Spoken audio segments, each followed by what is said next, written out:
Bonjour les amis, bienvenue sur la chaîne de la voyance, de la bienveillance, de l'élégance, de la magie et du respect. J'espère que vous allez bien en ce beau lundi. Alors hier, vous avez vu les amis que notre vidéo a été mise avec des restrictions de la part de YouYou. Tout simplement, j'en ai pas compris vraiment le sens. Mais que voulez-vous les amis, ça fait partie des rançons de la gloire. Alors dans un premier temps, j'ai pas pu le mettre sur ma vidéo ce matin, hier matin pardon, mais j'ai vu que en disant simplement que j'étais adulte, après ça passait très bien. Bon, ils m'ont démonétisé, c'est pas grave, ça fait partie de la vie. Tout simplement, ça prouve que moi dans ces cas-là de figure, je m'affole pas, je vais dire ma chérie, tu es vraiment très bonne dans ton domaine, donc continue. D'accord? Pendant quelque temps, on va parler d'autres choses. D'ailleurs, j'ai beaucoup de sujets sur lesquels je voulais parler avec vous sur la magie haute, faire des recherches. Ça va bien tomber aujourd'hui. Donc, merci les amis pour vos pouces bleus, vos likes, vos partages et surtout les abonnements. Merci pour votre venue sur la chaîne. Vous savez que vous êtes de plus en plus nombreux et ça me touche véritablement. Donc, c'est vraiment un beau compliment de votre part. Donc, je vous fais vraiment merci. Donc aujourd'hui, nous allons parler les mystères de Fulcanelli, pardon. Alors, on le dit que c'est un grand alchimiste, donc on va aller voir ensemble qui il était vraiment. Certains disent que c'était un groupement de personnes, certains disent autre chose. Simplement, avant d'attaquer, je vais vous dire les amis, par rapport à ce personnage, on retrouve trois personnes. Eugène Cancelier, d'accord, qui est soi-disant l'écrivain de deux livres qui s'appellent Les mystères des cathédrales, le deuxième, Les demeures philosophales, plus un troisième dont on parlera, et c'est là où ça va devenir intéressant entre nous, très important pour nous. Alors dans un deuxième temps, il y avait un illustrateur qui va prendre de l'importance, je pense, dans notre recherche, qui s'appelle Jean-Julien Champagne, et l'édition ou l'éditeur qui s'appelait Pierre Dujol. D'accord, voilà, il y a eu, au départ, ça n'a pas attiré beaucoup de lecteurs, mais dès les années 50, grâce à un livre qui s'appelait Le Matin des magiciens, il y a eu un parfait engouement concernant Fulcanelli. D'accord, il y a un mystère par rapport à un troisième ouvrage qui devait s'appeler La fin de la gloire du monde, d'accord, livre qui n'a jamais été édité soi-disant. Simplement, les amis, il y a quelque chose qui commence à me faire tilt. Vous savez que je suis adepte de genre de mystère. On retrouve les 4 piliers de la magie, ce dont je vous parle tout le temps, à savoir, c'est le cas de le dire, c'est savoir, vouloir, oser, se taire. Donc, si le livre n'avait jamais été divulgué, je ne comprends pas. D'accord? Alors, d'après ce qu'on dit, ce personnage aurait vécu dans le 6e arrondissement de Paris. Il serait né en 1839 et mort en 1924 ou 1925. Enfin, on a très peu d'éléments sur lui. Simplement, ce que je vous propose, les amis, c'est qu'on aille faire une petite enquête ensemble. Qui était Fulcanelli? Parce qu'en même temps, je vous parlerai sans doute du masterclass qu'on va faire ensemble sur la voie royale, parce que tout à voir avec cette voie royale, et ce que je vais vous expliquer là va prendre tout son sens, d'accord? Donc j'ai pris le Touchstone Tarot, j'ai pris celui-ci aujourd'hui, voilà, pour qu'on voit ensemble tout simplement, écoutez, qu'est-ce qu'il en est de cette histoire de Fulcanelli? Est-ce que c'est vrai, pas vrai? Est-ce que c'est un groupe de personnes ou quoi que ce soit? On va voir déjà en tarologie. Je vais peut-être vous donner 2-3 détails personnels dans la magie aussi, puisque c'est un sujet, vous savez, qui me touche de près, ça vous le savez déjà. D'accord? Dites-moi tout ce que vous pouvez me dire sur Fulcanelli en tant que personnage ou groupe de personnes. Alors, il y a beaucoup de débats actuellement concernant Fulcanelli. Donc, il y a des gens qui sont pas d'accord entre eux. On va voir ensemble. Moi, j'aurai peut-être ma thèse ou mon antithèse. Allez, alors, dites-moi. Alors, je déduis cette vidéo à Marc Neu, qui est un grand alchimiste devant l'Éternel et Quand j'ai pris le sujet, j'ai pensé à lui et peut-être que ça va l'intéresser. Dites-moi qui était Fulcanelli, d'accord? Dites-moi qui était Fulcanelli. Alors, dites-moi qui était Fulcanelli. Et puis on verra à l'intérieur si on aura des images, les amis, tout simplement, de ce garçon, homme, femme, ou je ne sais pas, ça peut être n'importe qui, hein. Même si déjà, je vous dirais, je crois déjà avoir la réponse, mais on va vérifier ensemble si vous le voulez bien. Parce que le Fulcanelli, alors on verra qui c'est après. Je vais rapprocher mes cartes des enfants. Le Fulcanelli en question, il a fait des découvertes majeures et je crois que j'ai fait les mêmes découvertes. D'accord. En réfléchissant, j'ai dit mais c'est ce que j'ai découvert perso quand je parle de rajeunissement et compagnie. Alors, dites-moi qui était Fulcanelli, excusez-moi. Il y a des fois, j'ai ma langue qui fourche. Alors, faites attention dans vos commentaires, les amis. Vous avez compris que ça devient de plus en plus compliqué. D'accord? Notamment quand on commence à parler de certains personnages, apparemment, c'est suivi maintenant et il faut faire attention. D'accord? Voilà. Donc, qui était Fulcanelli? Voilà. Qui était Fulcanelli?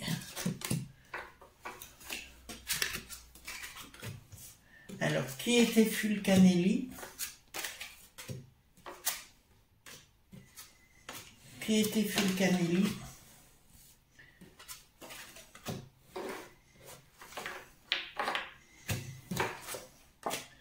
Qui était Fulcanelli? J'espère que vous avez passé un bon petit week-end. Hein. Moi, je me suis bien remise de ma soirée avec Didier, là. Franchement, top.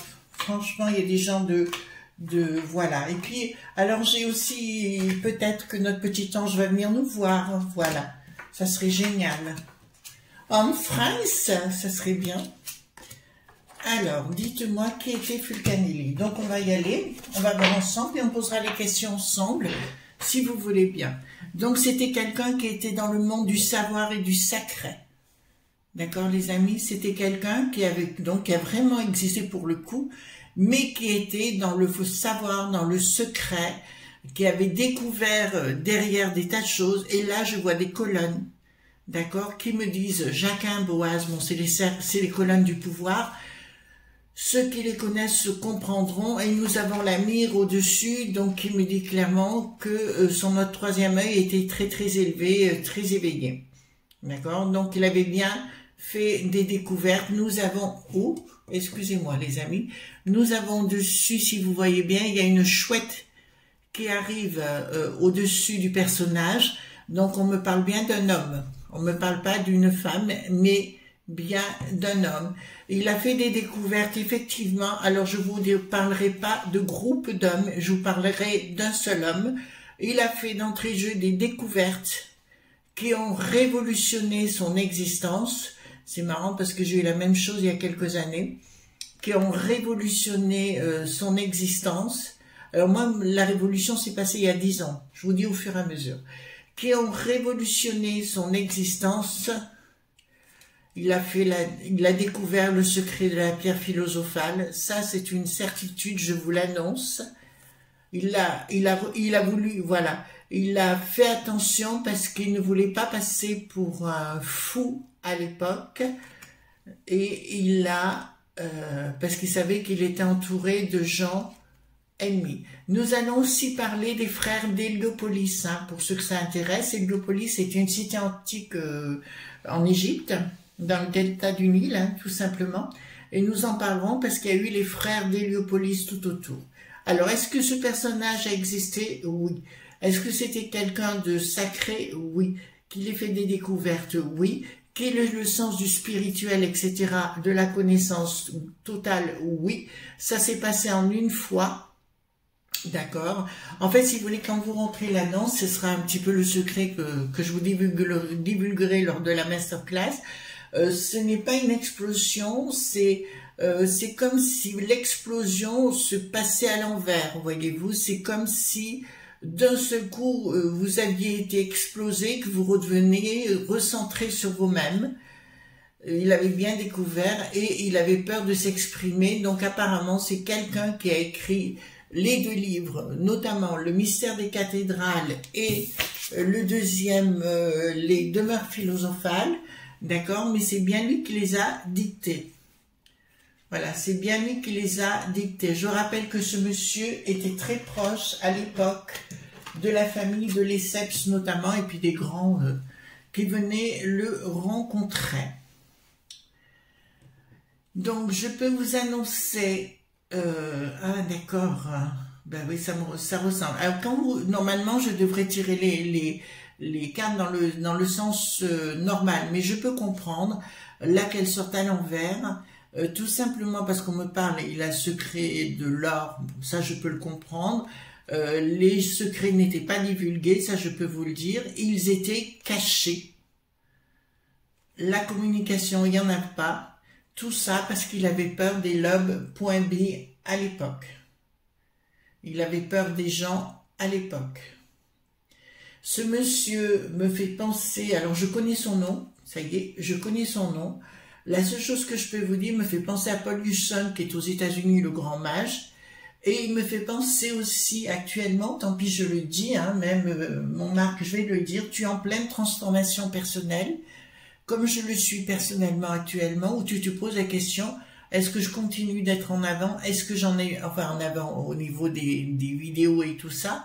Parce qu'on peut aujourd'hui se débrouiller tout seul avec notre savoir. Je vous rappelle que cette masterclass, je ne la ferai qu'une fois, je ne la ferai pas deux. D'accord? Vous aurez peut-être la chance de découvrir des choses que je vous donnerai si vous le mettez en action, mais il faut le faire, hein, tout simplement. Si vous ne le faites pas, il ne se passera rien. Mais si vous le faites, ça risque de révolutionner votre existence. Voilà. Donc là, je vous le dis clairement, les lobbies étaient bien là. Il y a tout, il y a l'argent, mais il avait peur des gens de pouvoir financier à l'époque. Mais il y en a qui lui ont couru après. Je comprends mieux, effectivement, cet homme était très proche de la famille de Lesseps, mais pas que. On retrouve des grands, Victor Hugo, enfin, tous des grands comme ça. Anatole France, voilà, de l'époque. Et il y avait bien une confrérie. Donc la confrérie y était. Alors c'est assez étrange parce que tout est... Là, ça me sort tout à l'inverse. Ce qui veut dire que là, les amis, je vais vous dire, j'ai effectivement des choses de pouvoir, mais ça ne veut pas dire que ça ne marchait pas. Là, ça veut dire que c'était au secret. Parce que ça me dit là, il y a... ça existe toujours en fait. D'accord? Il y a eu un changement radical de cette confrérie qui me parle d'argent et de pouvoir, mais c'est une confrérie, mais quelque chose qui est resté au secret. C'est quelque chose de vraiment entre quelques personnes. Ça, je peux comprendre parce que ça aurait de quoi révolutionner le monde. Alors, excusez-moi les amis, je vais vous parler ça le 9 juin. Au soir, je parlerai de ça. D'accord? Vous donnerez les codes, à vous de les prendre ou de ne pas les prendre, ce sera votre choix. Mais je trouve ça dommage de ne pas les mettre en application dans la mesure où ça peut révolutionner votre existence. Alors, il y a deux solutions aussi par rapport à ces codes. Ben là, je vais vous les amener sur un plateau d'argent. Mais je me répète, il y a ceux qui comment vous dirais-je, qui ne veulent pas accepter ce changement de vie, parce que c'est un changement complet de philosophie de vie.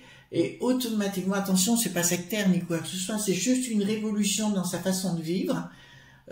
Automatiquement, il y en a qui ne veulent pas avancer, qui n'avancent pas parce que tout simplement, ça les ennuie de changer de façon de faire, voyez-vous. Voilà, donc à vous de voir. Hein. Voilà. Bon. Ensuite, donc il y a quelque chose il y a une décision. Ah ben voilà. Je peux vous annoncer que sa façon de travailler, c'est marrant parce que il me parle véritablement en code. D'accord? Il me parle véritablement en code. Il m'a dit, à travers la mort, tu peux découvrir les choses et tu t'en vas vers autre chose. Donc d'entrée de jeu, il vous dit que la réincarnation existe vraiment et qu'il ne faut pas vous affoler pour ça. Alors pourquoi il dit ça, je ne sais pas, mais ça c'est une réalité qu'il est en train de me dire. Vous croyez que je suis mort, mais je ne suis toujours pas mort. D'accord? Il revit autrement, mais actuellement, il est conscient qu'il a eu une autre vie, mais il est conscient de qui il est actuellement. Donc pour moi, ce personnage est toujours vivant dans son âme de l'époque. D'accord? C'est quelqu'un qui profite de son savoir, de ses connaissances pour les mettre à profit aujourd'hui. Je vous rappelle que les amis, par rapport à tout ce qu'on est en train d'étudier de Fulcanelli et de ce qui va se passer de cette révolution, de ces révolutions technologiques, les amis, nous allons changer complètement d'état d'esprit. D'accord? C'est comme si, vous savez, au XVIe siècle, l'espérance de vie était de 26 ans, nous sommes d'accord. Aujourd'hui, c'est plus le cas, mais on se pose plus la question. Quand on voit quelqu'un de 26 ans qui s'en va, on se dit aujourd'hui, mon Dieu, quelle catastrophe. Il était si jeune, alors qu'à l'époque, au XVIe siècle, c'était pas le cas. Alors, qui était Fulcanelli, donc me disait bien qu'il avait les moyens financiers énormes, qu'il avait trouvé effectivement les solutions sur la matière. Donc c'est un alchimiste, vraiment, c'est un alchimiste qui porte un nom. D'accord? Je le vois arriver gros comme une maison, qui se planquait et qui me dit « je dessinais ». Vous commencez à comprendre?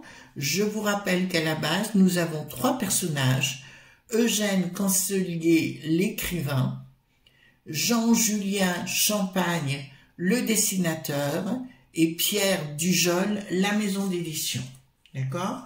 Donc, il commence à nous donner, effectivement, nous commence à nous parler d'un certain Jean-Julien Champagne.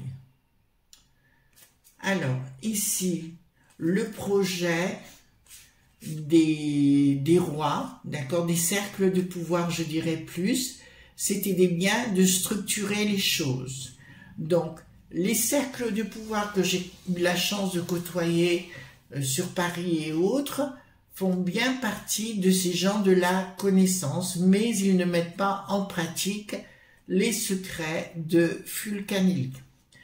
Autre chose, les amis, ça me donne une image, donc je vais vous la donner. L'image se trouve dans le Finistère. Et c'est très étrange parce que quand j'étais petite, ma mère allait en vacances à Roscoff. Voyez-vous, pour faire une cure, hein, je crois qu'on peut faire des cures là-bas. Quand j'étais toute petite, et il se trouve, à côté, il y a un village qui s'appelle Saint-Paul-de-Léon. Il est en train de me dire, Chris, le secret se trouve dans la cloche de l'église de Saint-Paul-de-Léon. Il est en train de me dire, tu trouveras une langue de cuivre, une lame de cuivre, c'est comme un truc de cuivre enroulé autour de la cloche, c'est ce qu'il est en train de me dire. Je vous donne les éléments. Il ne savait pas quoi faire pour se protéger du Kidam, tout simplement. Donc on me parle bien de lui, hein, c'est bien de lui. Il a dû aussi renverser la table avec différentes personnes pour se protéger. Donc il est en train de me parler du 3e livre qui s'appelle Fin de la gloire du monde, qui n'a jamais été diffusé. Donc c'est bien lui, Jean-Julien de Champagne, ou Champagne plutôt, qui donnait... parce qu'on sait que Jean-Julien de Champagne ou Champagne était aussi un alchimiste. Et c'est lui, et forcément il a accédé à la voie royale, parce que plus vous avancez dans le domaine, plus vous avez envie d'aller plus haut.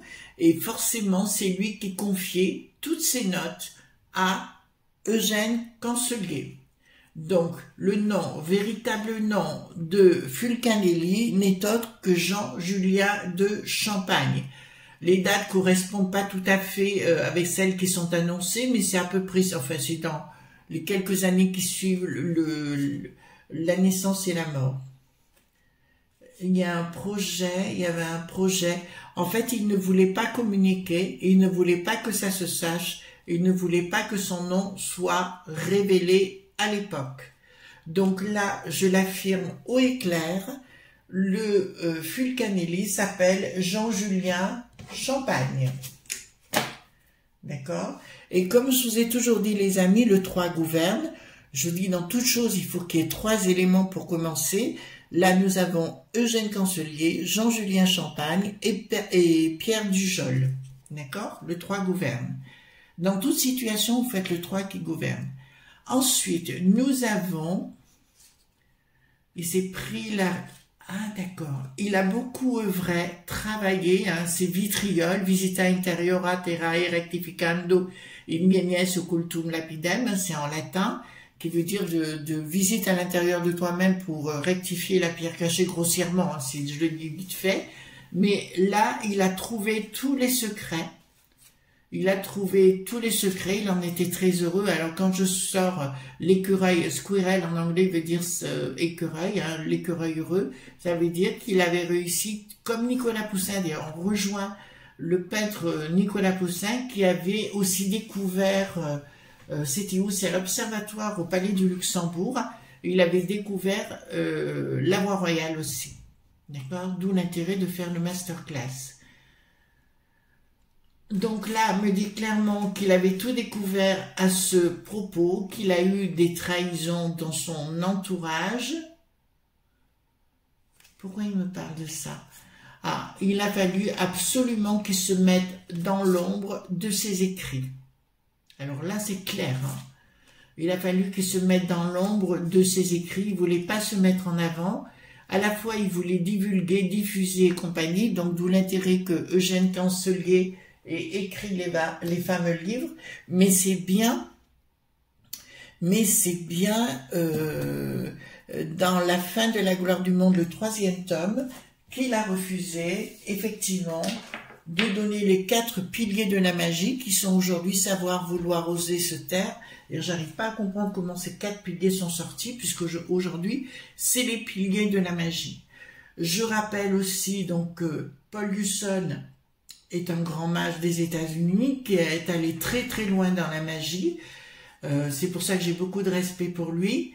Voilà, donc c'est possible qu'il ait eu aussi affaire à ses secrets. Donc là, une non-réussite. Pourquoi une non-réussite? Une tentative. Il y a une tentative. Ah, il y a une tentative de le faire taire à un moment donné. Il y a une tentative, à un moment donné, je vois une trahison, puisque ça me l'explique de la part d'Eugène Cancelier, son ami, de le trahir. Donc là, ça me le dit clairement, sur le plan professionnel, donc sur le plan des écrits, et tenter de revendre. Donc je peux vous l'annoncer, que le 3e tome est bien paru, fin de la gloire du monde, parce que là, ça me le dit ici, il a été vendu... au plus offrant,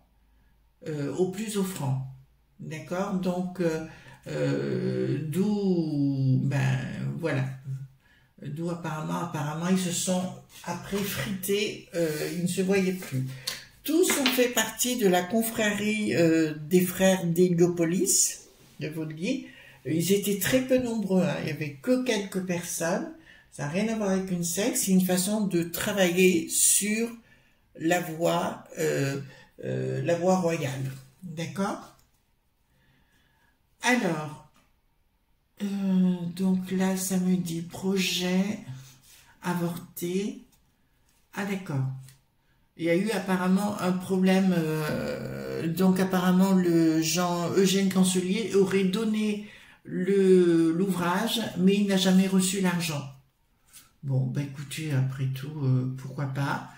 Et il y a eu une querelle au sein de l'amitié de ces 2 personnes, voire 3, bien que Pierre Dujol, l'éditeur, a bien fait partie des frères d'Héliopolis. Excusez-moi les amis, mais je trouve que c'est intéressant de savoir comment ça fonctionne. Donc là, ce garçon, donc Jean-Julien Champagne, avait découvert la voie royale et comment ça fonctionnait.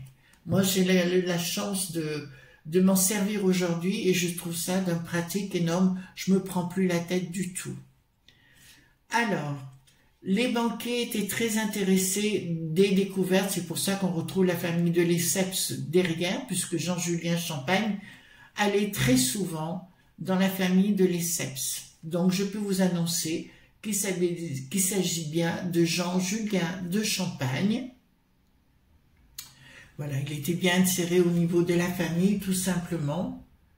D'accord. Il y a une communication de quoi? D'argent. En fait, si vous voulez, la famille de Lesseps a bénéficié des savoirs de Jean-Julien ou Fulcanelli, hein, si vous voulez. Et ils ont bénéficié des connaissances pour accroître leurs biens financiers. Mais ça, je peux comprendre. Alors, ce que je vais poser comme question, les amis, parce que je trouve ça intéressant, si vous voulez. Donc, on sait que c'est bien un personnage, que son nom était Jean-Julien Champagne, et on sait maintenant qu'il a tout à voir avec une église qui se trouve dans le Finistère. Comment je sais, j'en sais rien, c'est sorti tout seul, qui s'appelle Saint-Paul-de-Léon. C'est à la cloche de Saint-Paul, à la cloche de l'église. Il y a, il me dit, un ruban en cuivre, comme une lame, enfin un ruban circulaire, où il me dit, tu verras, il y a des codes tout autour, et dessous, il y a un cachet particulier. Bon, écoutez, pourquoi pas. Ensuite, est-ce que c'est bien Jean-Julien de Champagne dont nous parlons? D'accord. Voilà. Est-ce que c'est bien Jean-Julien de Champagne dont nous parlons? Alors, oui, certitude, avec retard, certitude. Qu'est-ce qu'il y aura? Une issue favorable sur retard, donc ça se saura un jour, ou ça c'est peut-être déjà su, hein, j'en sais rien. Mais c'était bien lui, donc Fulcanelli a bien existé à titre personnel et non comme un groupe, comme on a voulu l'entendre. Voilà. Est-ce que, je vais poser la question, est-ce que grâce à la voie royale, les amis, nous pouvons accéder à toutes les connaissances de Fulcanelli?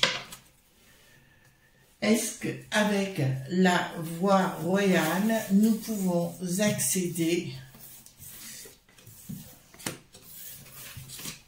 Vous voyez, sur les blocages, nous avons la lumière et ça me dit effectivement, c'est le secret, c'est la voie royale, mais qui est connue par beaucoup de cercles de pouvoir, mais malheureusement, les gens ne le mettent pas en application.